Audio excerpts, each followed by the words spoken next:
All right. Then here we go. In 3, 2, 1, go. Hello, welcome. Thanks for joining us under the library. This is our actual play homebrew Call of Cthulhu show, written by our keeper, where the story is created collaboratively in the moment. If you enjoy what we do here and would like to support the show, a great way to do so is to grab a copy of our module. It's called The Snake's Oil. It's set in Season 1 of this show with characters and NPCs from that timeline. You can find it at DriveThruRPG. Another way to support us is on Patreon. There are some great rewards there, and it will really help us. You can find us at patreon.com/underthelibrary, or you can find both of those things at underthelibrary.com/support. And if you are looking for some actionable tips on how you can get more story-driven and less rules-dependent in your own role-playing game, check out our other show. It's called Up Your RPG and can be found wherever you get your podcasts. With that, let's start a show. My name's Arthur, and for at least one more week, I am playing Buddy. We are back to a full house tonight. I am joined by Scott as Eddy, Chris as Pappy, Emily as Joe, Rick is Sam, and Wayne is playing Sister B. And as always, our keeper is Michael. Michael, take it away. Hey, thanks for joining us. Under the Library is a Call of Cthulhu horror tabletop RPG, and as such has themes of body horror and blood, possibly cannibalism anytime Rick's here, allusions to stalking, animal hunting and harvesting, or anything else in that. Did I? Apparently, self-cannibalism is a thing with Rick now. Weird. We don't even want to go there. All right. And this week could turn out to be a pretty intense episode, so keep that in mind. And if you put on cowboy boots to watch your Western movies, you're probably in the right place. I don't know. Anyway, with that, I'll just hand it off to Emily. Why does the keeper already know it's going to be an intense episode? Right. If it was barefoot with the cowboy boots, then maybe that might be a little weird. I don't know. Okay.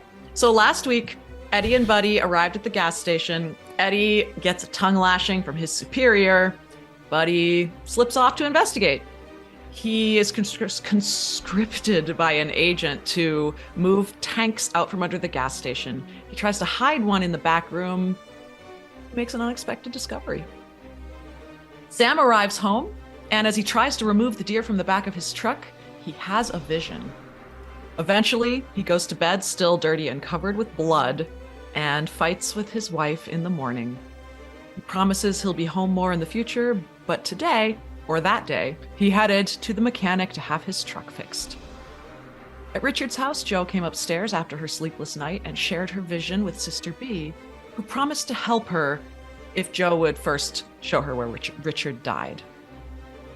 They talk about bloodstone because Jo had discovered that in the... Where did she? Oh, yeah, because it was written in her journal. I'm sorry. That was 2 weeks ago, so I don't have it here. And so she finds the town bloodstone in South Dakota in Richard's atlas. And the page is covered with marginalia in Richard's hand. Whoa. Sorry, that one was a little bumpy. I thought I interrupted you there for a second. No. Yeah, and by the way, we got the AI to make an awesome image of Joe's drawing in that journal. And if anybody wants it, email me and I'll send it out to you because it came out so really good. It's so good. I actually showed it in a work meeting today. It's Emily's memory as well as Joe's. Mm-hmm. That poor child. So good. Rick joins us in his plaid cultist outfit today. So. Plaid cultist, that's pretty good. When you're feeling like you want to sacrifice, but you want to do it stylishly, come on down to Cthulhu Plaid. All right. All right, we're gonna mute Rick again, and we're just gonna move right on from that. Who wants to get us started? I think Rick does. Yeah, I was gonna say, can we please It'll be far more can we get the entertaining. train wreck started? It's so bad. Can we get the train wreck started? If we're starting at the gas station, that also means we get to hear Eddy get berated. Okay, so let me start with Eddy, and we're gonna roll back about 30 to 45 seconds from where we ended, so that we can get Eddy my in the God, I mode just here. remember where we ended. Yeah. Shit. Um. Sorry, Eddy. Eddy, you've spent the last I don't know hour. So you arrived at the gas station with Buddy, and when you did, your officer or agent Smithson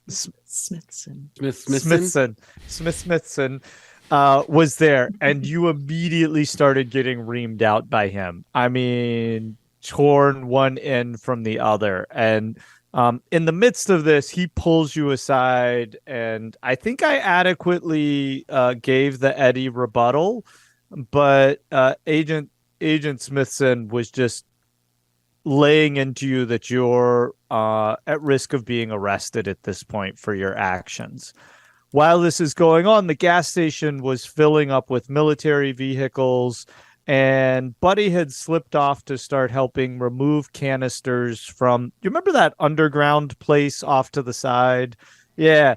So Buddy had slipped off, and make a spot hidden roll for me. We'll see how much of what's going on you notice, because you're getting quite the tongue lashing, and not the kind that, well, yeah. Yeah, I'm glad everyone was muted when I said that. I kind of figured I was setting myself up for some problems. I got it. Just okay. And so you had noticed from time to time, you were kind of looking around as all this action was happening, because Army personnel are starting to fill in and remove things from the gas station. There's, of course, they're photographing the body, and you had noticed Buddy disappear underground a couple times to retrieve canisters. And about this time, a truck had pulled up, and you caught out of the side of your eye probably a local farmer or rancher had jumped out of that truck. And I mean, Agent Smithson has really let you know that you've just almost exceeded all of his leverage with the Army here. And this guy, you did notice, though, out of the side of your eye, that he's really trying to talk this Army personnel into something. And about that time, you haven't seen Buddy in a while, and there's a huge bang and an eruption of a dust cloud from beyond the underground entrance. All right. So, all right, enough it knocks you into Agent Smithson, right? Smithson. Yes, it's very forceful. Yeah, okay. and your lips touch when. There's more of that where that came from. If you just let me go. So I'm gonna say, look, I am sorry. If you think I've exceeded. I'm sorry if you think I've gone beyond the parameters. I don't think I have. I respect you. You're a good man. I am not trying to break any more rules here. I know a couple things. Something bad just happened I'm working with someone really good named Buddy. You know that Jimmy is missing. My partner is missing. There's something rotten going on in this town. And when some guy takes a shot at me, I got to do something back. I don't know. When the things going on in this town are happening, I don't know how to stay inside the rules. I can't color in the lines on this one. So you can stop me if you want, but a lot of people got dead, and there's even more that are going to get dead if you don't let me do my job. And I mean, people are rushing past you, and he says, "Eddy, can you just shut up? We got to go help these people." I don't know. If I get arrested, I'm not going to be fucking happy about it. And I'm going to go running, and I'm like, Buddy!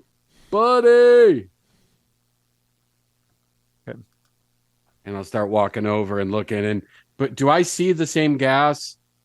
Like with the, do I have a sense that it's that gas? So, all right, make another spot hidden here. And Rick, we decided that Sam wasn't able to see the gas. Is that correct? Yeah, initially. I missed. Okay, so no, there's just a ton of rubble. There's all these officers screaming, or all these servicemen screaming for help. They're pulling rubble out. Obviously, there were people underground when this explosion happened, and it's caused a cave in the entrance. Okay, and I'm calling. Did I see Buddy in there, or because the last I knew, Buddy was helping. Right. So I'm not. All right. So I'm going to start calling out to the guys in the army. Have you seen Buddy? He's one of the MPs. He was helping out. Hey, just get your ass in here and help us dig. Come on. We got men under there. All right. I'll start pulling, but I'm calling Buddy. And for the record, they would know him as Francis if they've paid any attention to him at all. Okay. Okay. All right. So I'll be sort of digging away. And again, as I'm throwing stuff, I'm looking around and I'm screaming Buddy. So, Okay. But otherwise, I'll just keep lifting and hauling and moving stuff as much as I can. Okay. Sam, what are you doing? Well, I after I heard that explosion, I was moving towards the explosion. My battle instincts kicked in, a little bit of shell shock, but I'm fighting through it in order to do a little first aid, patching up anyone who may need a little tending to. Can you make a PAL roll for me? Fuck yeah. That's a 1. A 100? No, well, it's a 1 and 2 zeros. Oh man! Wow. All right. Right? So, That's a 1, not a 100. yeah, that's full. That's a So one. you go into like It's like the best thing you can roll, right? Like the very best thing you could possibly roll. Let me just confirm that. It's pretty good. It's pretty Such good. a schmuck. It's not. I mean, it's all right. I mean, it could have been a 0. You only take 10 points And it of would have been sand 100. damage. How's that? Is that better? Like, Yeah, is that what you were wanting? That's all right. Sam enjoys it. Okay. So you kind of go into battle mode then, right? In terms of, you think back to the war and you think of this as the gauntlet, and you just go straight into that mode where you're like, gotta work, even like with your aging body and the pain that you're in. Remember, you're quite sore after trying to run over Betty Lou, and emotionally and physically. And you're running in there really trying to like pull out rubble, and you get engaged with this process. Okay. So I'm digging through it then. I'm trying to listen out for sounds, and I'm trying to hear who I can. And not for nothing, but you would hear, Buddy. All right, Buddy, for you, make a listen roll. Okay. And It doesn't look like it's going to. No, that's a fail. okay, I mean, I would imagine. So you have ringing in your ears. You're coughing. Mm-hmm. There's a ton of pressure on your chest and your legs, and but you feel really at ease. Okay. That's but you always a can't. good sign. But you can't. You can't hear anything, and sorry, you can't hear any of their voices. Mhm. Let me rephrase. But you hear this voice, and it says, it's a child's voice, and it says, "Eddy, I never told you thank you." Buddy. Sorry, Buddy. I never told you thank you. Okay. You're welcome. Who are you? And you're coughing through that, right? Like Oh, you're okay. like the air's full of dust. And, Who are you? oh, I was. You don't remember me? I don't think so. I can't see you. Where are you? Oh, I'm right here. I'm right next to you. But I never realized how much it meant to me when those guys they kept beating me up, but you always stood up for me. And I remember you got your face kicked in that time. Do I remember this? Sure. Okay. Yeah. Oh yeah. What are you doing here? Oh, I just, it's just one of those moments where I was like, man, Eddie made a really big difference for me. And I Buddy. never took the time to, Jesus.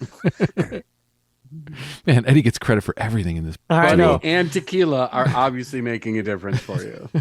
Wow.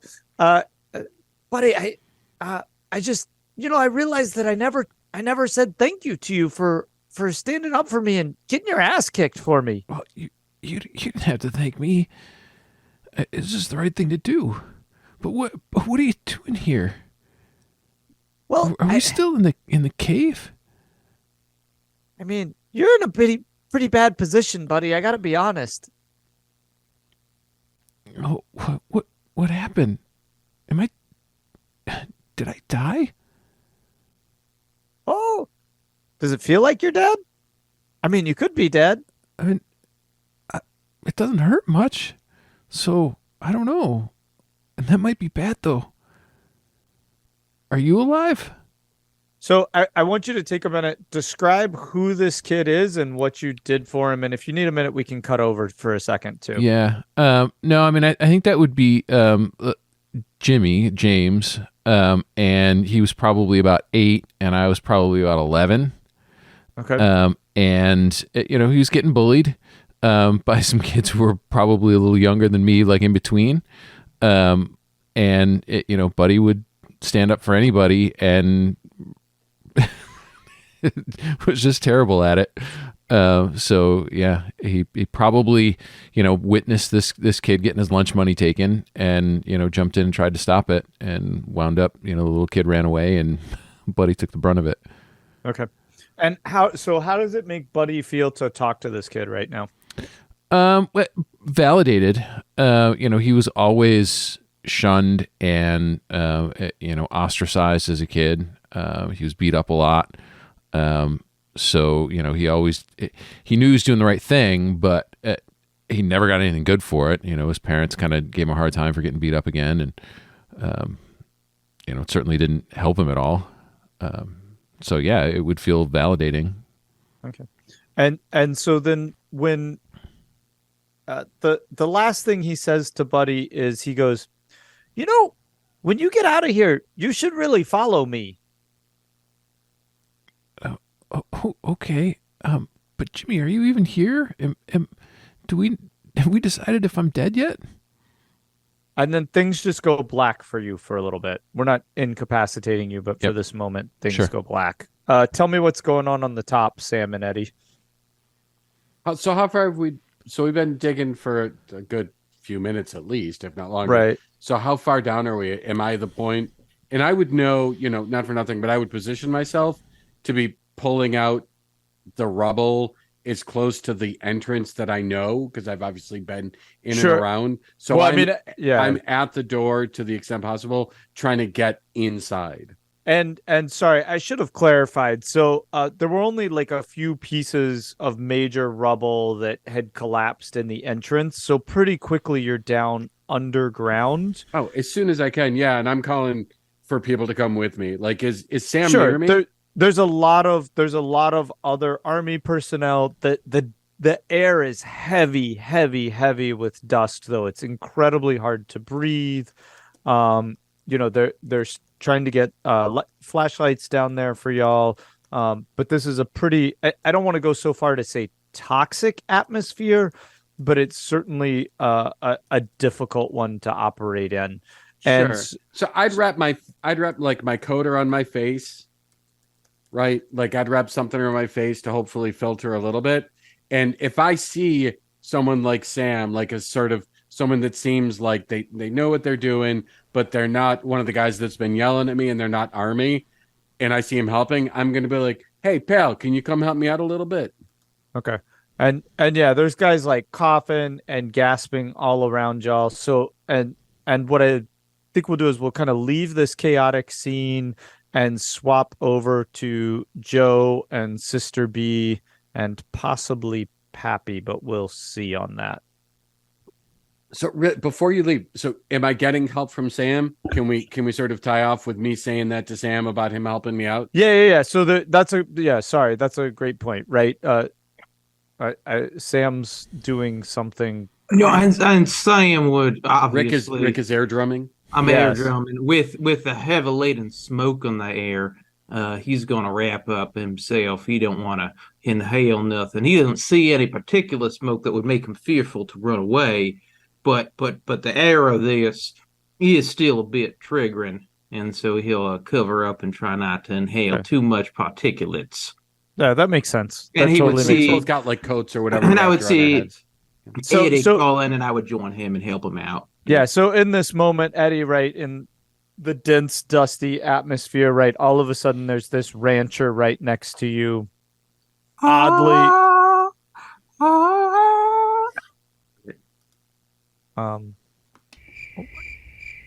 yeah, thank you. Thank you. All right. So then maybe as you're leaving the scene, like I'm sort of grabbing onto Sam and like I'm like, all right, let's go. We got to go get my buddy in there, and I'm sort of heading down in. Okay. All right, you little gerbil. Let's go get your friend. Okay, we're good. Did you just call Buddy a gerbil? I That's don't very nice. He called Eddy a gerbil. I don't understand. Turning it up to 11 tonight, huh, Rick? All right. So we'll switch over to Sister B and Joe and Pappy. Actually, maybe let me check in with Pappy for a second and tell him what's been going on here. or Pappy, where you've been. Okay.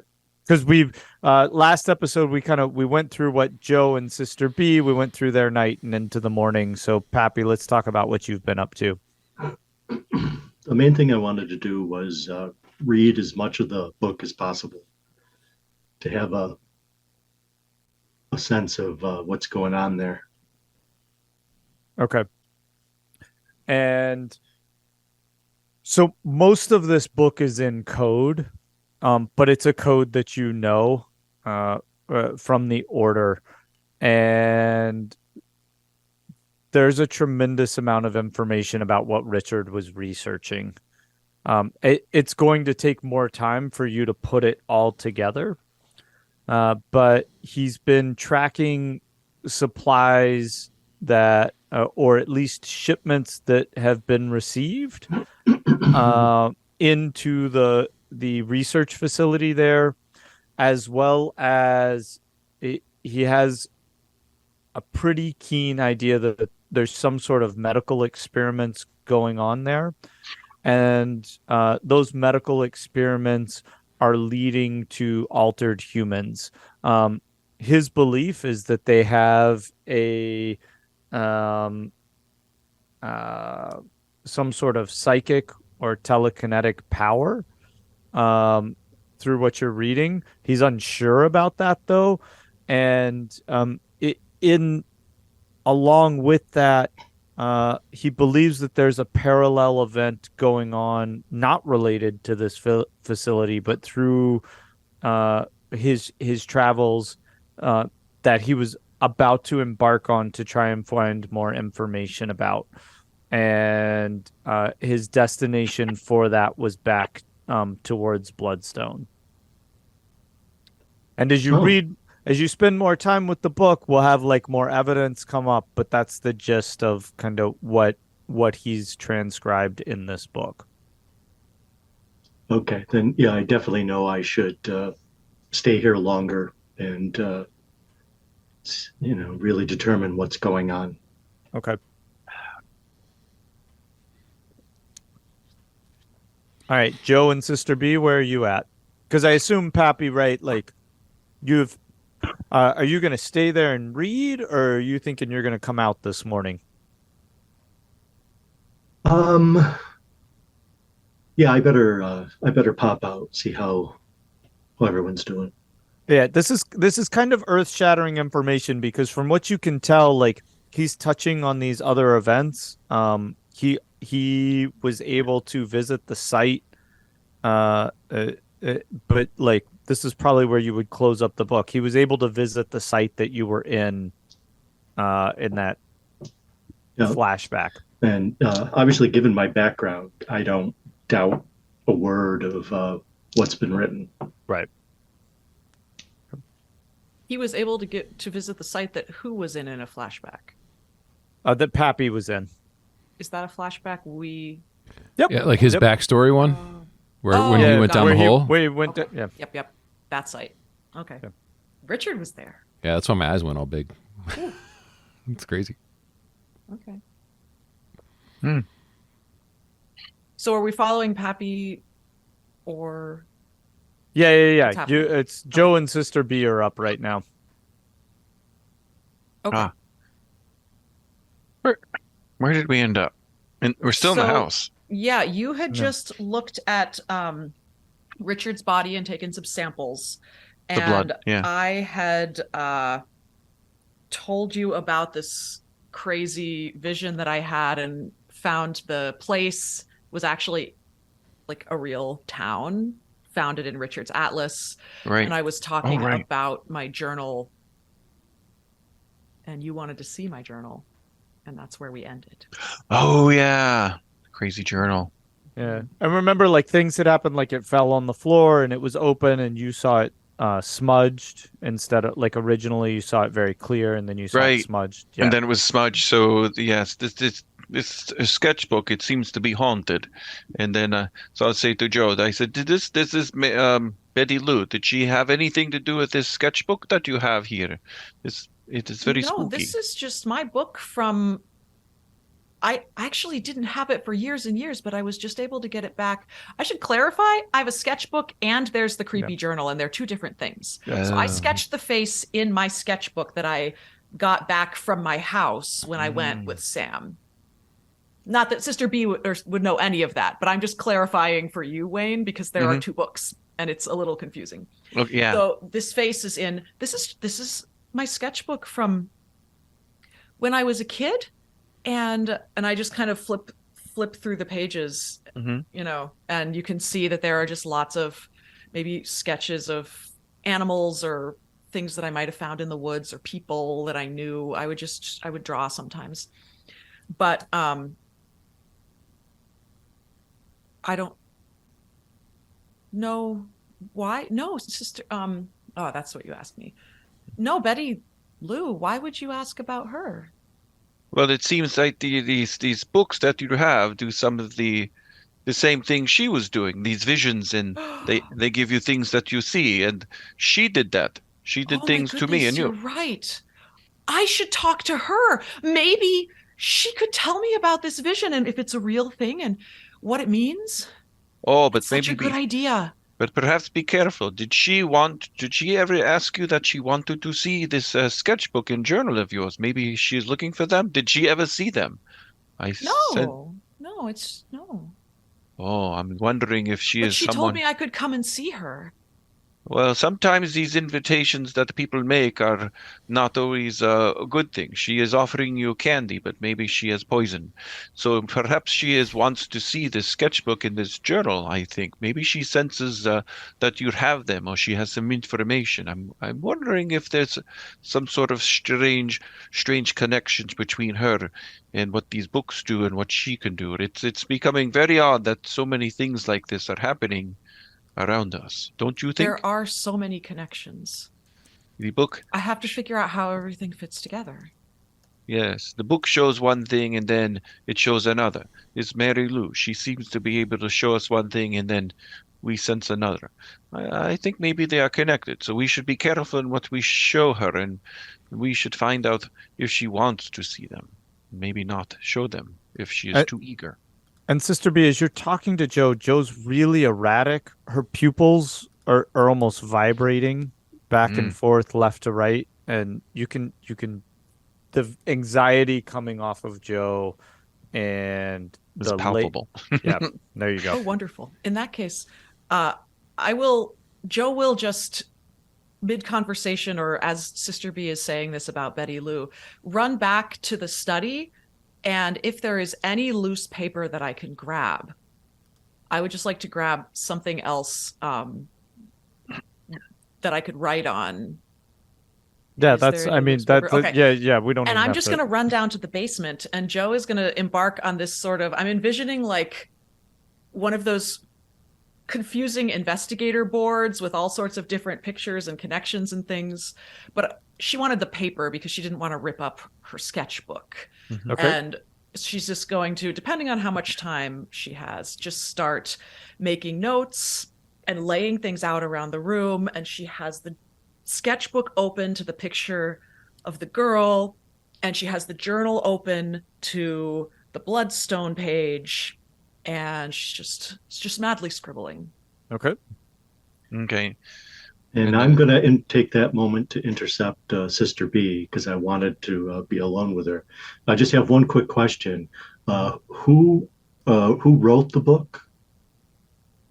Who wrote which book? I'm The sorry. book that I have. Richard. Oh, Richard knew the code? Yeah. That's what I'm saying. So, okay. so Richard, right? Richard had kind of created this hiding spot, and he was using. You would get the sense that he was using his position to attempt to intercept what was going on at the base and So find it. He was so essentially. my understanding would be then that he's an agent from another nexus. Correct. There's no there's no reason why he would know the code otherwise. Right. Yep. Okay, sister, I've got something important to tell you about your brother Richard.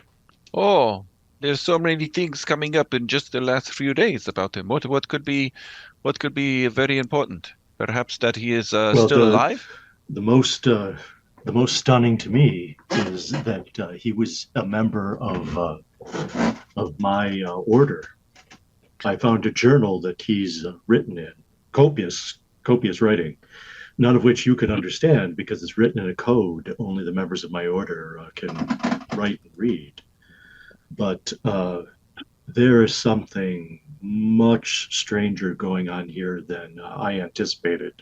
In fact, I don't know that I've ever in my career encountered anything that goes this far off the rails. And I quickly fill him in on the stuff you told me about Richard watching the shipments come in, but mostly about his belief and that they were experimenting on human beings and creating hybrid human beings that had his inclination was that they had developed psychic abilities. Huh. So I will ask the keeper this. In correspondence with Richard, Richard and Sister B, when they were little, Sister B was older, but she taught him codes and how to write, and they would write letters back and forth with codes backwards when they were younger, put them in a mirror and things like that. Did she ever receive a letter from Richard intimating any odd information like this? I would maybe not detailed, but just hinting at things. No, the only thing that Sister B would have noticed, kind of with her keen observation, is distance between communications, but that could have been attributed both to, to means of communication at that time, and maybe times of erratic communication where you would have asked him questions and the replies would have been a bit off, but never alluding in any way whatsoever to what Pappy is suggesting. Okay, yes, and so it says Mr. Pappy, my brother, he would tell me many things, but this he never told me. I do not know this information, but Nor would you. In order to become a member of my order, one has to completely cut ties with one's family. Oh, so it would put them in jeopardy to have any connections. So you believe my brother was actually a member of this organization, or just seemed to know there's the language? there's no other explanation. There's no way an outsider could know our code, nor would it be shared with anyone, because you break ties with everyone. There's no one to share with except the other members of the order. Now I ask you, Mr. Pappy, you have this information from my brother Richard that says they are working on some sort of special people that they make. And then we meet this Betty Lou, and she seems to be a special person. Do you think perhaps she is somehow one of these creatures that was made in this factory of people? I don't know. I can't. I could hazard a guess, but I can't imagine why they would let her out if she was part of these, experiments they were doing. Why Oh, she would be out in the wild, so to speak. maybe she was not let out. Maybe she is secretly out. And Maybe I she's the quote unquote dogs that they keep chasing after. I think this Wait a could minute, be. did that coincide with her being out and the search for the dogs? I don't remember, Keeper. Did that coincide? Oh my goodness. Mr. Pappy, I think we are stumbling upon something very big. That this facility that makes these beings and this Betty Lou. Now, what is your sense inside with this information you have that this Betty Lou is genuine and is helping us, or is this Betty Lou some sort of very wicked creature that is leading us astray to our doom? Perhaps if she escaped. I've encountered many psychics in my career. In that, out of all the strange things I have encountered, psychic ability is pretty run of the mill and generic, but it's a low grade psychic ability. What they're describing here is something altogether different beyond any human ability that I've ever encountered. And then Okay. Wait, and I'm gonna hold the conversation right there because I think that's a good point, and we'll take a quick break on that moment, and then we'll jump right back in. Okay, sounds good. We will take 5 or 10 minutes and see everybody in a few. We are back from break. Michael, back to you. Okay. So Sam and Eddy are furiously digging. Sam with no real reason except for what happened in the past. And Sam, you're digging and you have this moment. Make a sand roll. I gotta see how much this affects you. Let's see, 56. What do I got? I got 57. God bless you. All right. Let's see. Let's see how. Oh man, I love that 6-sided die. Let me tell you. All right. You take 5 points of sanity damage. 5? I made it. Yeah. 5? You made it? Yeah, I had 50. I got it 56. I have a 57 score. Oh, I I thought thought you it was said the other you way rolled- around. Yeah, you said the other way around. What do we No, think? he didn't actually say the other way around. red flag, replay. Just for the record. You got to re-roll. Emily heard it. I don't. We record the show. He rolled a 56. He looked at his sheet. He said, "Oh, I have a 57," and I went, No, "That's what happened." I heard I rolled a 57 and I had a 56. He rolled a 56. No, I said I rolled think we just need a re-roll. Just give a re-roll. Don't make him re-roll because he rolled a 56, and then you're gonna go back later and watch it. I trust Emily. Me too. Well, my experience was the same as yours. All right. I 36. thought he muffed it. Okay, there. So you don't trust your record keeper, is what it comes down to. Wow. Your lore keeper. What am I good for? I said I trust you. Thank you, Chris. I we know. trust you, but I think we all heard differently. All right, Well, so you know what? Our audience will hear who's right. this will be good. We will too. I believe Emily over myself. I don't because Wow, she's that's an killed. incredible power Emily can wield. Yeah, No, I'm just a fucking idiot. So Emily could just gaslight the shit out of all of us. right. He'd never Emily's do killed that. me in way too many board games for me to ever. That ever- again. All right, let's go. Get So off he the rolled cross. again, We he need the got wood. it. Okay, Got it twice. get wow, wow. It's gonna be a all good right. last hour. Yeah. Okay. Only take 2 points of sand damage as you're digging through the rubble. and you see soldiers caught in barbed wire, screaming for you. Help me! Oh, I'm caught! Oh. And there's dust. Wow. Right, there's dust coming up around you, but in this vision, like you're furiously spurned on by this image of men caught in mustard gas in barbed wire.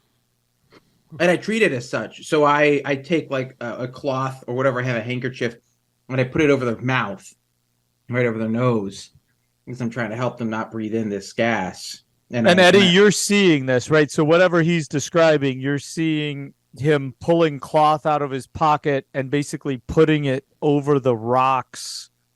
And he's almost stopped digging at this point. And I think it would probably like. And I'm yelling. I'm vocalizing at whatever this is. If it's a person or if it's rocks, I'm yelling as if I'm actually. It fucking hurts, man. We're gonna get you, son. We're gonna get you. You're gonna make it home. And I got the handkerchief over, and I'm trying to dig around, and I'm like, "Where you hurt? Where you hurt?" And I'm trying to tie off and rip my own clothes to get sort of stripped so I can make tourniquets. And I'm looking, and I'm trying to like wrap it around what I presume would be maybe a limb of an arm or leg. And I don't know what the hell Eddie's seeing. Maybe it, but I'm like, well, so really quickly, what I'm wondering is, because I remember the gas that we saw, I'm wondering if it's some kind of a hallucinogenic gas. You got to make an intelligence roll on that, I think, because just in the moment of everything happening, I think to make these links, I got a hard success. Okay, so perfect. That's fine. I think that's fine, except as you're looking at him and observing this, you see Patty off to the side, and she's saying to you, she's looking at you and visibly bleeding out of these wounds, and she's saying to you, you gotta plug me up, Eddy. Oh, fuck. Oh. Patty, you're not real. I saw you dead. You're not fucking real. What the hell is this place? Oh, save me, Eddy. Patty, I tried to save you. I couldn't save you. They fucking gunned you down. I can't help. If I don't save Buddy, same thing's going to happen. He's going to get dead like you got dead. And as you say, gunned you down, like more holes open up in her and blood just starts like pouring out on the floor. You can feel your feet in sticky puddles of blood. Mm-hmm. Yeah, as long as you let me keep going with the 26, I'm in this duality of I intellectually know she's dead, and I'm still in the experience of it. So I'm like, Patty, you're dead, and you're not really getting more bullet holes in you. They were 5. You're showing me 7. I know this isn't real. I can't take this shit. How do I get the Buddy if I got to worry about saving you a second time? I already failed you. You're going to make me fail him too? Where were you for me, Eddy? I was following you in. You were the lead. You told me to wait. I followed you in. I did what you told me to. Where were you, Eddy? I never let my partner go into first anymore. If I can help it, I'm trying to find another partner. I can't take this anymore. I get these partners and they get dead on me. Okay, make a sand roll on that note then.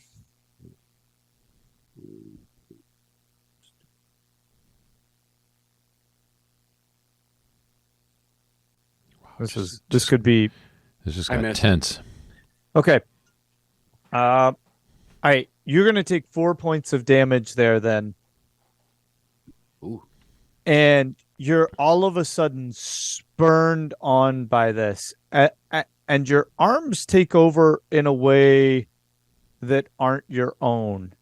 And you're no longer moving rocks and like passing them off. You're clawing. And you're clawing to the extent that your fingernail on your index finger pops off, right? Like it catches on something and just like I won't do too much more to you, but that's disgusting. Yeah. But that's kind of the rate at which you're clawing at this rubble. And I'd be screaming, and I'm screaming like sort of again. There's sort of two things. I'm like, oh God, Patty, don't do that to me, Patty. And then I'm like, Buddy. Buddy, make a listen roll on that. Let's see how. Whoop, I just knocked my computer. There we are. That is a success. Buddy, you were in this kind of deep vision about Jimmy, and then everything went black, and now all of a sudden there's this high-pitched ringing, and through the high-pitched ringing you hear your name. Is that you, Jimmy? Are you back? Are we do we know if we're dead yet? And all you hear again, right, is does that come through? Yeah. Jimmy? And there's no response, and then your lungs kind of fill with dust and particulate again. A big cough as you're stuck there, but and we'll stick. Yeah, that's there. why I wasn't yelling. I figured he was not able to yell. Yeah, that wouldn't make sense. You could try to yell, and like not much would come out. Yeah, I don't know if he would actually. Yeah, I don't think at that moment. So Okay. I gotta ask, throughout this frenzy, am I getting closer? And not for nothing, but I'd also every little bit of time I'd be like, come on, help me dig, come on. It's not real. Stop looking at the thing. It's not real. Those aren't people. Help me dig. And the problem for both, Sam, you passed this. Sam, you're covering it up, but you're still digging because this vision is just so real, right? And you can respond. I mean, y'all respond to each other. Eddie's talking to you. Yeah. So you gotta help me here. We got young boys. They're not gonna make it home to see their mama. We gotta dig them out. I don't know what's going on. Stay with me, kid. And I'm like slapping whoever I see their face. And you said I saw you slapping the rock and like touching the rock and putting. So what I'm gonna say to you, because I don't see your hallucination, is I'm gonna say, look, I'm seeing my dead partner right now. She's trying to talk to me. She's been gone a long time. There's something in the air. There's a gas or something that we saw earlier. It's making us see things that aren't there. If you keep trying to save a dead rock, you're going to let a living guy die. All right, you got to ignore the things that aren't real. Come help me with the stuff that is. We got to save the living. We can't save the dead. You're giving up on them. They're not dead just yet. And I'll try and take like the rocks itself as if I'm trying to drag them towards him, if that makes sense. And does that create a discrepancy in my mind? Do you know what I'm saying? If I've dug it out, if I'm trying to like grab it, and it's just now like the head because I'm just holding like a single rock covered with a cloth. I think it creates a discrepancy in my head. But what do you? So you're holding what you think is a head? No, like I'm trying to drag the kid out, who I think is a kid, right? Pull them out. But presumably all I would grab is not a body, right? I'm going to grab just like a rock. Yeah. No, that's fair. That's totally fair. Yeah. Right. At which point I would probably look and see that I'm holding a head or a rock. I don't know what Sam would see at this. Would that be another roll? No, I think at this, I mean, I think at this point, like you'd get it out and like you'd have flashes that you're holding a rock and Eddy yelling at you being like, you're holding a rock. I think some of that you would also have this. What's complicating the whole thing though is like they just rescued one guy behind you and they're pulling him out, and so that kind of has that trench front lines feel to it, right? Of this body coming out behind you. So I look at this with the cloth on the rock, and it's sort of that like you're glassy eyed for a minute, right? It's like things are sort of coming into focus and I'm just a little dizzy. And I look up and I see this guy, Eddy. Yeah. And I'll say, tell me what your name is, buddy. Tell me what your name is. And in my mind, it would be sort of that like muffled Charlie Brown sort of voice coming from him. Like I'm in the middle of, right. Like, I just had sort of a shell shock moment. I look at him and I look at the rock and I'll just set the rock down. Yeah. Not drop it. and take the cloth and sort of make my way over to Eddy and see. Are you pointing Eddy in a direction? Yeah, I mean, obviously, I'm still, depending how frenzied I am, but I'm still going into the space and I'm pulling rocks out of the way. And I'm going to say, listen, pal, I know how hard this is. I know you're seeing dead bodies from your past. Just do your best to stay focused. We're looking for a living, breathing guy. His name is Buddy, and maybe there's other people down there with him. That's who we got to get to. All right. And he'll misinterpret that slightly, and he'll just think you're saying you're looking for your buddy. And I'll say, where's Buddy? Where's your buddy at? And I'm just like grabbing rocks at this point, and I'm trying to dig it out. And I don't know why I went to a New York accent for a minute. It's me. Look at this. I'm gonna convert you. Fuck Texas. You're coming over to the New York side, baby. Stop. What's your accent? It's fucking. I don't do my accent well at all. And you really? We hadn't noticed. Total shy. Spoiler. Oh, I didn't tell you that you almost got nominated for an Emmy for worst accent. Yeah. Right. Hold on. Rachel went over. Okay. To her. Well, Rich. Yeah, Eddy. Eddy, we gotta get in here and get your buddy out. And I'm just digging in with my fingertips. Good man, you're a good guy. Let's keep digging. Just ignore the things that aren't real. While we all make a sand roll for Sam's accent, we're gonna switch over to Joe. Can we call it a Samity roll? We're gonna switch over to Joe. We're gonna mute Sam. And then we're going to switch over to Joe, who has made her way. She's kind of wriggling out a basement window. Is that right? That's right. And making her way down the road. Yeah, down the long driveway, down the road, presuming that I know the town well enough. I mean, we walked to Richard's house, or did we drive? I don't. Yeah, I mean, you know the town. Yeah, okay. Yeah, that's not going to be an issue. I'm headed for that ice cream shop because I need answers. I need to understand my visions. Okay. I need Betty Lou. All right. And anybody having a problem with us time dashing to the ice cream shop, or do y'all want to see what pitfalls befall Joe on the way to the ice cream shop? Pitfalls. No, just jump. Oh. Okay. I vote pitfalls. I guess we could check to see if Pappy or Sister B noticed she was gone. Yeah, you want to make a spot hidden, Sister B? Yeah. I'll just do simple as that. And the listen. I was going to say one of the two. Go down and find the mess I left in the basement. That is on a spot hidden, a success. How? Wait, what level is just a normal? Yeah. Yeah, I don't think that's going to be enough then. So what you would do is you would go down to the basement to find this whole scatter shop of images and yarn and things that Joe has crafted to create these connections. Is that fair, Joe? That's fair. And but what you don't see is Joe.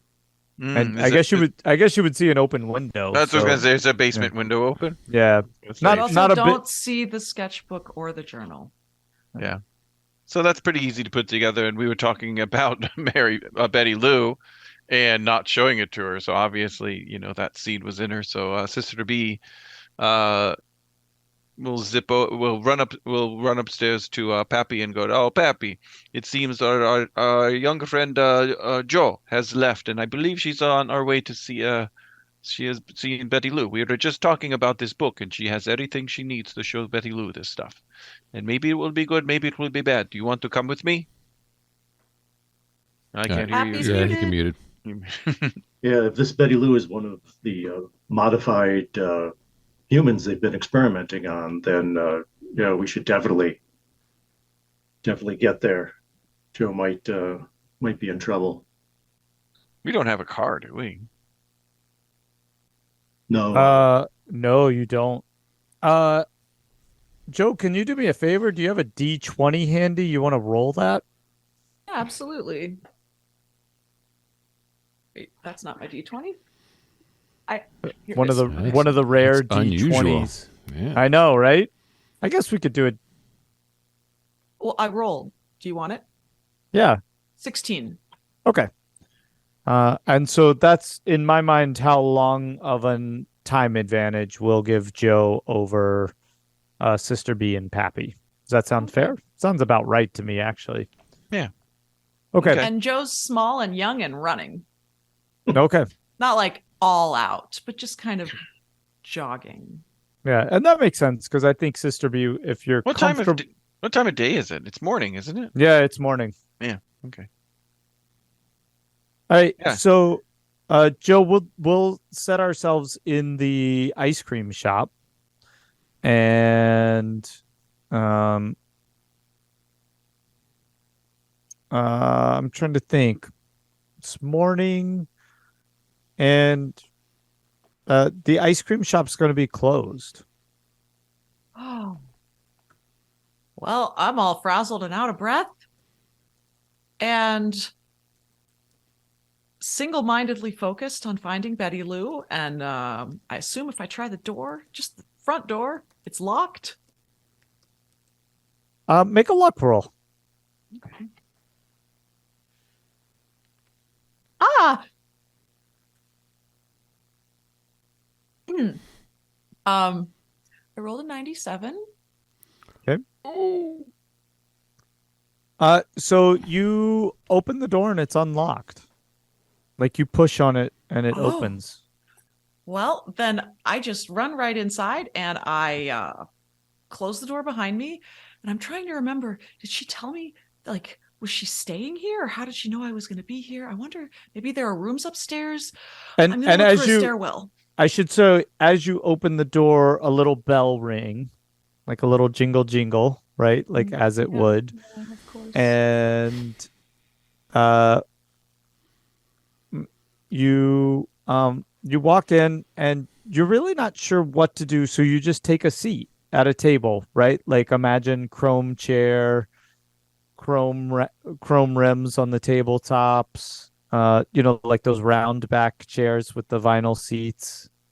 Okay, so I You can't with me? look for stairs. Yeah, that's fine. Yeah, not can with that take a- 97. I think that Oh, 97 yeah, that. yeah, Oh, that. cost you those. Yeah, Okay, no. okay. I Cost didn't me have my I didn't have that free much will. tequila. Sorry. So you're sitting at the table and you're just kind of looking around, and Betty Lou shows up. Oh my goodness, I'm so glad you're here. Can I ask you some questions about visions? Well, sure you can. Okay. Now? Can I talk to you now? Well, I gotta ask you, Joe, before you start asking me questions, do you want the truth? You seem to know about visions. That the nun back at the house, she said, and Sam thought that you were giving them visions, and I need to know what my vision means. But Joe, the problem is, honey, you're no longer who you are when I met you. And if I show you the truth, I'm afraid it will destroy you. I'm the same person. I just have a mission now. I have to save this girl. And I think I know where she is, but I don't know if it's true. And I just need your help. Who do you have to save, Joe? Well, I don't know her name, but she, and I'll, root around in my bag and pull out that Okay. sketchbook and I'll say, she looks like this is her. Okay. And Joe, what you're seeing is the girl. Like, just to Yeah. be clear, it's that really It's clear. perfect. It's perfect. Mhm. And Betty Lou looks at you and she looks at the drawing and she looks back at you and she says, "And where do you suppose she is, honey?" Well, my journal told me she was in Bloodstone. It's a place. I found it. It's in South Dakota. And what do you think you're going to do there, honey? Well, I have to help her. I mean, she's just a kid. She's younger than me.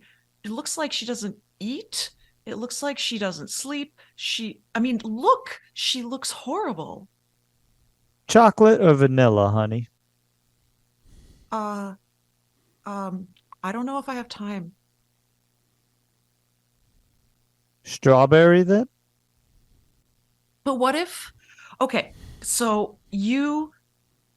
And she goes behind the counter and she starts rooting around in a cooler and she's making a dish of ice cream. Now, you touched my arm and then I saw a vision. And maybe you did the same thing to Sister B and to Sam because they talked about your visions. And I just figured that maybe if you can give visions, you could see my vision. Like I could show it to you in my head. And then maybe I'd know what to do. And she sits down across from you at this table and she takes a nibble of the vanilla ice cream. And she's just savoring it. And she looks at you and she says, I already know everything that you've seen, honey. Then why did you ask me about the girl? You're wasting time. I just need your help. Joe, would you like a bowl of ice cream? I don't think I can eat right now.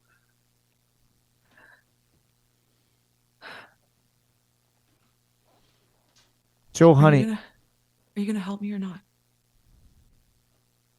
if I help you, it'll destroy you. I don't know. I've been looking for something for so long. And then for a little while I stopped. But now there's this, and it seems like it's related to everything else. And I just don't know what to do other than try to fix it. So tell me what you want to fix, Joe. It's a lot to explain, but there are just all of these things are connected. And I mean, if you know everything, I don't have to tell you everything, right? You know all the connections.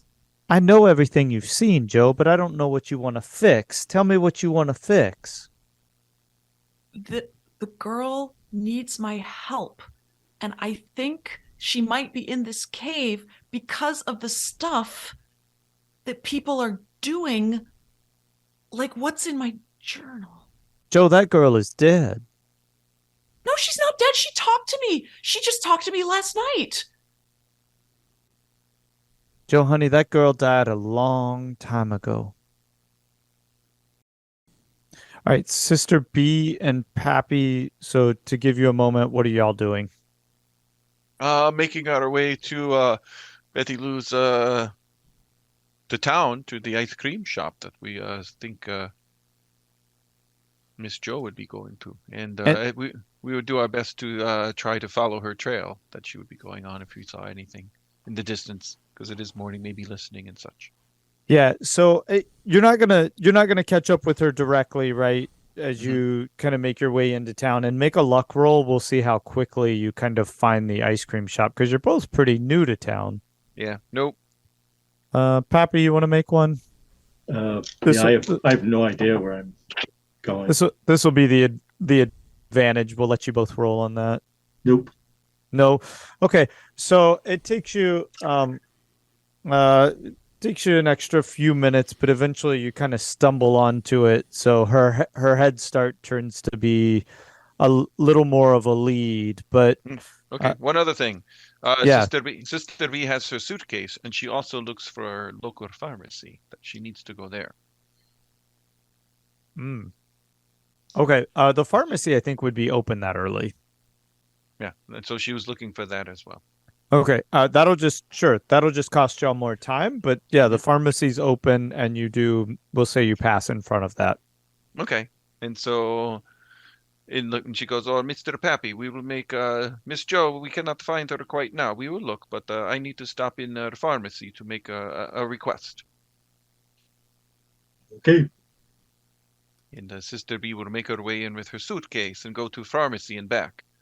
And she will open suitcase and take out the little vial of dried blood and other matter and say, "Oh, you are a pharmacy. You have many chemicals. I need to know It is. There are some tests that you could do, and you are capable of doing them to tell me what type this blood is. There's new tests that can do that. Perhaps you can do that for me. What kind of tests do you want me to to run? Oh, this is dried blood, and we need to see it if it was the same type that came from one of the people that I know. It just needs to be done so you could see what it is a type of blood. Oh. And she says, it is new science that is being done now in war for the types of blood, and there's different ways to figure this out. And you are signed people. You should be able to do this. Yeah, well, we we might they might have that kind of technology on the base, but well, I'd have to send off these samples for you, sister. Oh, that is fine. I can pay you for that. That is no problem. Well, of course you'd have to pay me for it. And Sister B opens her suitcase just a little bit and pulls out a nice crisp some of her cash, and she hands a nice crisp $20 bill, and she just slides it over and and you make it promptly, and we get you a little bit more money. Yes.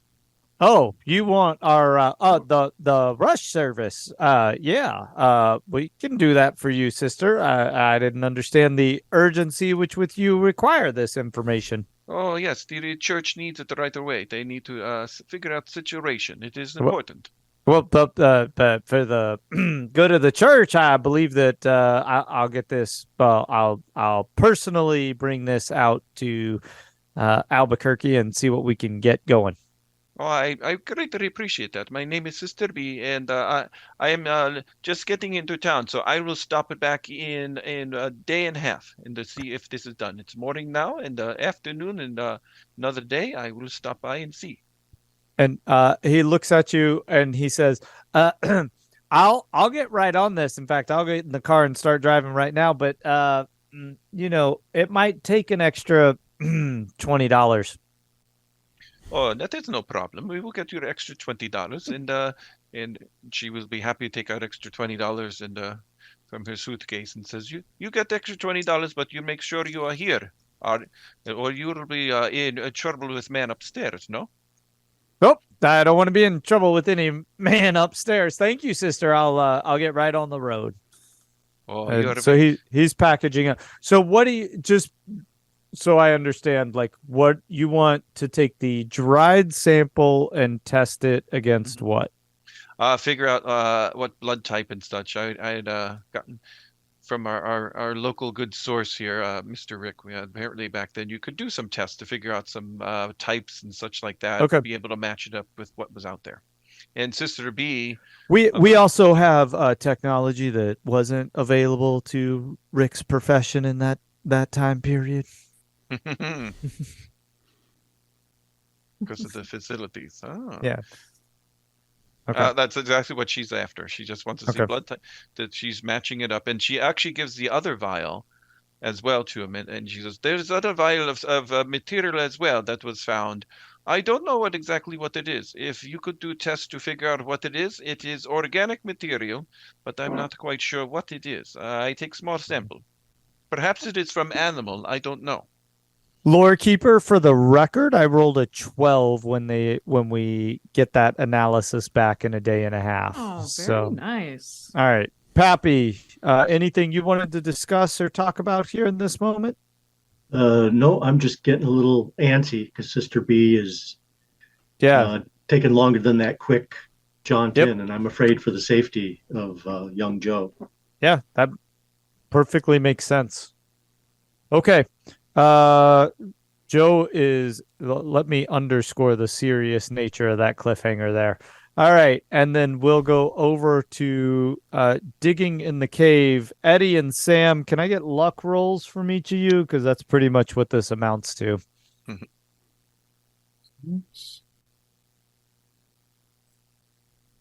Yes, I made it. Eddy, you both made it? I got it. All right. So, Buddy is relieved that you both made it. Yeah. Buddy, you hear Jimmy say, I gotta go now, buddy. Oh, okay. Jimmy, am I coming with you? No, I don't think so, but you should follow me when you get a chance. Okay, how do I do that if I don't see you? Well, I mean, buddy, you always knew how to follow me. I don't know what that means. Yeah, I gotta go though, buddy. I gotta go.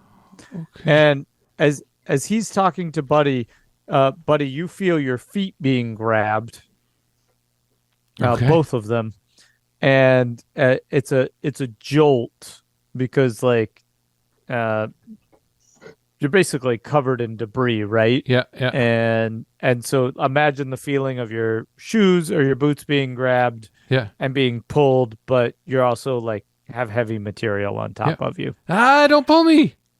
And Eddie and Sam, you've each got a foot. All right, little guy. On a count of 3, we're gonna pull. No. Ready? You gotta do this. You in go that conjunction. way. I'll go this way. Make a wish. So really quickly, is he in a position where if we pull him, something could fall down and crush him further? I mean, it's a precarious situation, right? But you're also hallucinating. So I don't think you're going to give too much stock in Okay. terms of like, Great. but No, Yeah. Sam's yanking. I tried there, Eddie. Or you Buddy. know what? To be fair, we'll do an intelligence roll. This seems like intelligence on. We're quiet as we await the result. Yeah. Regular success. Buddy's yelling, Okay. stop. And so you hear him yelling stop, you see all the debris, but you're kind of looking around as much as you can in kind of the dust and the light, and you feel like you don't want to hurt him more. But it's as stable as it's going to get. Right, exactly. Yeah, so I'm going to call out. I'm going to say, hold on, Sam. And I'm going to call it. I'm going to say, buddy, it's as stable as it's going to get. If we wait, it could get less stable. We either take a chance and we pull you now, or it gets less stable and then things go even badder. I don't think batter's the right word. Batter's the best word I could come up with in this moment. So, Come on, buddy. What I'm understanding is that I'm stuck and that pulling isn't going to pull me out. It hurts. Is that right? Yeah. Yeah, it hurts. Yeah. Okay. I mean, it feels good because, like, well, He likes that? Is that what you're saying? Did we learn something today about Buddy? So wait, we've got 3 legs in our hands. Is that what I understand right now?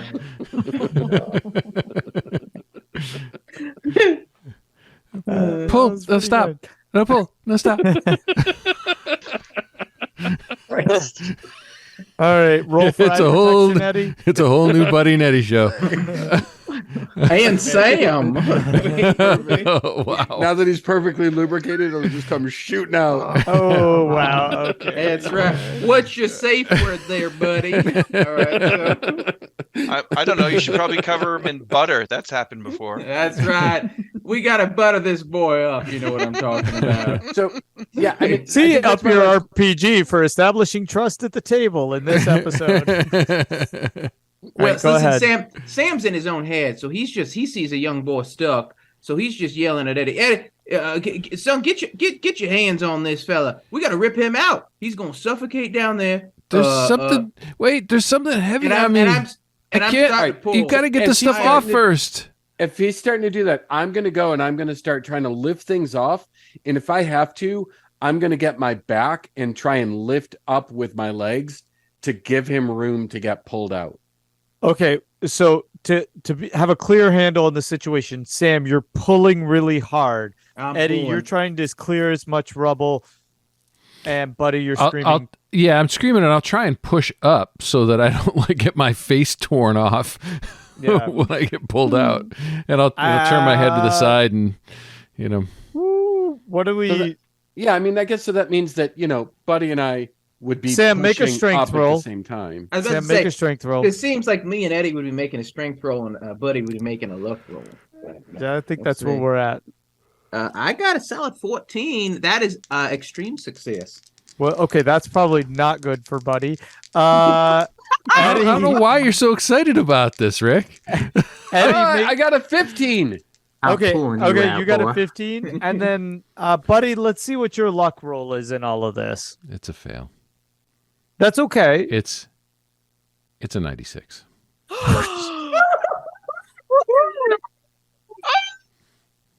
But you can live without a face. Rick, just for the record, Buddy. if you just killed Buddy, I'm really gonna be upset with you. Again. No, he's just going to be faceless. He's going to have to wear a cool half mask or something. It's gonna be Phantom of the barking gasoline store. Fuck that. What? Right. Of the gas station. Phantom of the gas station. Nailed it. Boy. I just want to be honest here. There were they both did he may have overrolled his strength, but Eddie compensated for it. There were 5 numbers you needed to not roll in this situation.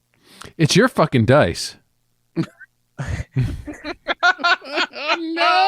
It's the one that you gave me. Yeah, they were rolling fine for you a couple episodes Yeah, ago. and apparently you have rigged them since. This just seems like such a perfect cliffhanger. I think so. I actually, you know what? That's a great point. Let's go right over. Let's go right back to Joe and Mary Lou. Thank you, Scott. And fuck you, Rick. I want Rick to have a week or two to stew in the consequences of his actions. No, I always finish. Oh, bad touch. That's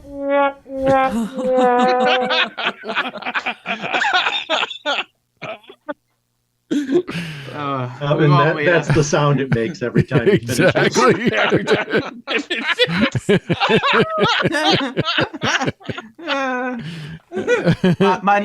My neighbors think I watch a lot of 70s game shows. Boom goes the dynamite. Was that like a bad dad joke, but like uncle joke? That was really bad, Rick. Okay. We need to get back into game face here because honestly, these are like some okay, let's go to Joe and Mary Lou or Betty Lou for a second. And Joe, Betty Lou looks at you and she goes back around the counter and she's scooping ice cream. She's not talking to you. And she comes back and she puts this bowl of ice cream in front of you. And it's got vanilla and it's got some chocolate. It's got some strawberry in it. And she looks at you and she says, Joe, honey, I know all that you've seen. And I know all that you haven't seen.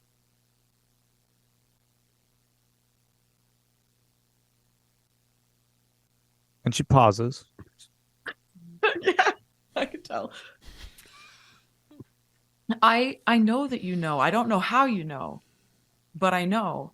And that's why I'm here, because I feel like you can tell me what's going on. This is just I don't know. Okay. Here's the So- thing. I'm gonna give you a choice, honey, because, well, I think I should have had more choices in my life, and I want to give you the choices that I hadn't had. But I don't want you to underestimate this choice, Joe, because you're smart. You're very smart, and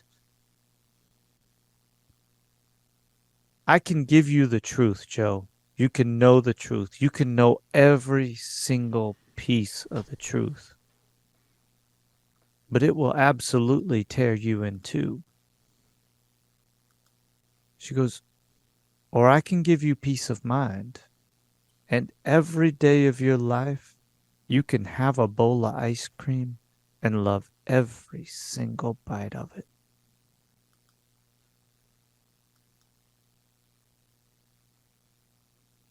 And I have to tell you now. I have to know right now what I want to do forever. Joe, you're close. That book you hold is poison. It's absolutely poison in your brain. You don't have the time left that you think you do. And while I don't want you to choose, you have to choose. Because I can walk away right now, and you're not going to know the truth, and it's going to destroy you anyway. So I'll give you that option. And it's so crazy, but I believe that. I believe that you know. I don't know why, but I think you know what I want to know, even though I don't know what that is. But I know that I spent so many years not knowing the truth. And you must know, if you know me, if you know my mind, you know that I thought that I was a pariah, that I could never go back, that I was responsible for such, and I was responsible. But I thought everyone hated me. And then I found out the truth. And it was better. Joe, I know this truth, and it's not better. And I promise you, I'll make sure every day of your life you're taken care of, and that this ice cream tastes as sweet as the first time you tasted it. But if you want the truth, I will give you the truth, Joe. But I guarantee you that the life you live after this table will not be one that anybody will envy.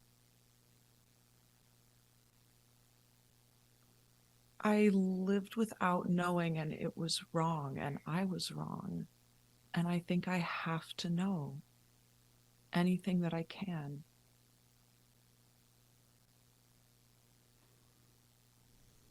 I want the truth. Joe, it will destroy you. Do you understand that? You will know the truth, and there will be no coming back from it. So, side note, she is not actually able to grasp what it would be. I mean, she's a teenager. Like, to imagine her life actually just being over? Make an intelligence roll on that. Because A, it's a big moment, and B, I think in what she's experienced that she would understand the magnitude of what's here. Okay. I missed it by 1. In that case, maybe I'll just burn the luck. Okay. And so I think for Joe, the line she stands on here is that I think her gut is going to tell her that this truth isn't a worldly truth or a universal truth. This is a personal truth. This is about her parents. Excuse me. And that she's really questioning if she wants to know it. If her gut tells her it's about her parents, I find it hard to imagine that she would choose not to know. Because that's the crux of everything. The whole point that she just made about living her life, not knowing the truth, and then finding out that it was actually better than she thought. And she'd made the wrong decision and essentially wasted her life, like gave up her town, all of her friends, everything, because she didn't know the truth about her parents. So that just seems like a really obvious path if I know that it's a personal truth. Okay, let me leave Joe with this for a minute, and we'll switch to Sister B and Pappy for a second. Okay. But this is she looks deep into Betty Lou's eyes. She trusts Betty Lou, right? Is that fair to say? Yeah, she doesn't know why, but it's an overwhelming feeling of trust. She looks deep into Betty Lou's eyes. She trusts Betty Lou, and there's a darkness to this. Like, she understands that what Betty Lou is saying is no like superficial foam pit, right? Like, this is a big deal. Okay. And we'll leave it there. Sure. And we'll go to Pappy and Sister B kind of hurriedly running around town, trying to figure things out. And Mr. Pappy, did you notice anything where an ice cream shop might be? We seem to be lost. It's not a big town, but I don't not know where this ice cream shop. It's being never been over to this outside and never have ice cream shop time. Oh, can't hear you. There's isn't that a building up there with an ice cream cone outside of it? I don't know. Make a luck roll. Let's see. I love that. 33. I made it. All right. And it is indeed. I need to, like, because of the time y'all spend at the pharmacist, kind of stretch this out a bit. So if there's any dialogue y'all want to have, like, now would be the time to have it. And we can pretend it's pre you noticing the building, but yeah, like, you're headed in the right direction, but no, I need to buy a little bit more time for Joe and Betty Lou. Mm-hmm. The only thing we would have discussed is that Betty Lou informed me that I should watch out and to take care of Miss Joe. She is in a precarious place, and I don't know this Betty Lou. At times seems to be like you could trust her, and then other times you don't want to trust her at all. It is very, very bad, and so. We should go and look for our friend Joe if she has gone into the clutches of this woman, or perhaps this woman is a key for us to learn more about these, perhaps these creatures that you have just learned about, these hybrid humans. I think you're right. Your brother's journal hints at a power that I've certainly never encountered before. And that magnitude of power can go either way. And especially if it's in a human mind. Human minds certainly can be, as the war indicates, the two wars indicate, can be capricious. Oh, don't tell me, as a nun, I know this. There are people who act one way and then next day they are very different. So perhaps this woman is a little bit late like this. Maybe she is good, but there's parts of her that are just misguided and don't know what they are doing quite right. And so we should be on our very, very careful with that of her. We cannot trust her completely and fully. And I think you have the wisdom of the age to know that. Yeah, and when we encounter her, we should definitely be as gentle as possible. Oh, absolutely. We don't know the extent of the power. Your brother only hints at it.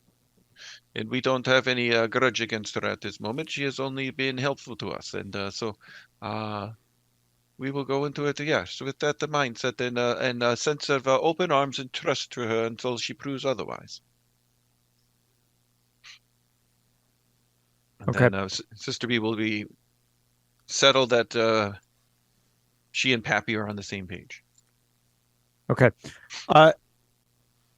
Sam and Eddy and Buddy, are y'all okay ending on a cliffhanger if I go back to... All right. Yes. Yeah, it feels like that's going to take a while to resolve. Yeah, okay. So I'd rather not rush it. Joe, then if we'll jump back to the table. Was there something you wanted, Sister B? No, I'm just saying someone's legs being pulled off doesn't take very long. Oh, I thought it was his face. Too soon. I thought he was just kidding and pulling our leg. Oh, wow. All right. Joe, you're sitting across from Betty Lou, and she's really, like, it's odd because she's been so kind of staid and poised and any of those adjectives that can just describe somebody as completely in control. And she's waiting on what you want. Keeper, can I just clarify something? Yeah. It really is clear to Joe that whatever secret Betty Lou is holding from her, whatever truth she would share, it's about Joe's past and her parents and her family. Are you? I mean, you're sticking to that? You can ask Betty. I think that's your gut. If you want to ask her that, Okay. that's fine too. Like, I mean, That's true. I guess I could ask in game instead of out of game. Let's do that. okay. Okay. Awesome. I'm asking for a truth, but I don't, and I know that you have one, but I don't know which truth it is. Is it about my family? Honey, it is only because I know you're seeking it, but it is not one that you want to see. I can guarantee you that. I can put your mind at ease. I can put it to rest. You don't have to toil over this. Like you would erase my memory? You would change my thoughts? How can you put my mind at ease? I don't know if I've ever been at ease since I was a child. Joe, you're a good person. And you deserve that. And I can give that to you, and I assure you that in that you will want for nothing. But then who would I be? I wouldn't even know myself. But Joe, the alternative is equal. You will not know yourself either by knowing the truth. I just think there are so many connections, and I'm afraid that You should be, Joe. You should be. I can't let you change who I am. Are those my only choices? Could you just... You see her biting her lip, and she's actually quivering a bit. I just want to make things better. And you tell me this girl is dead, but she asked for my help, and I think it's related to not just to my parents, but to Cully's mentor. There was this guy Richard. I don't know if you knew Richard, but Joe, look at there's me. just so much sadness. Joe, look at me. There is. It's time for you to put your books on the table and walk away, honey. Put your books on the table, look at me, and tell me you want to walk away. I can't give up my life. It will kill you, Joe. Tell me or don't tell me, but I can't do this. Okay, but you have to make this decision, Joe. You have to make it now. That book in your bag is going to destroy you. And you have a choice to make right now. You can be destroyed by the truth, or you can walk out of here, but you have to make that choice. That book is my only... Joe, that book is the devil.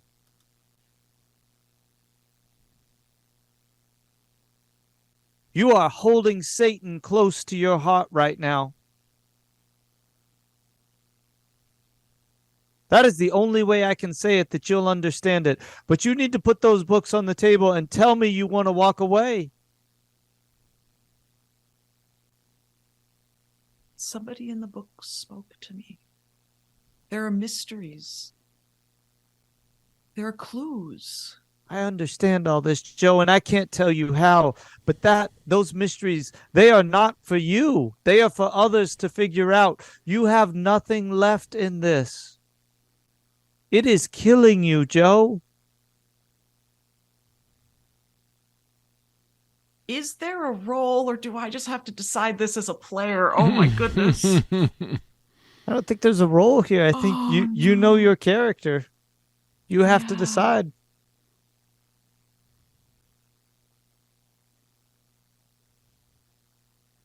You want to end on this? Or you can make the choice. It's yours, Joe. Show me the truth.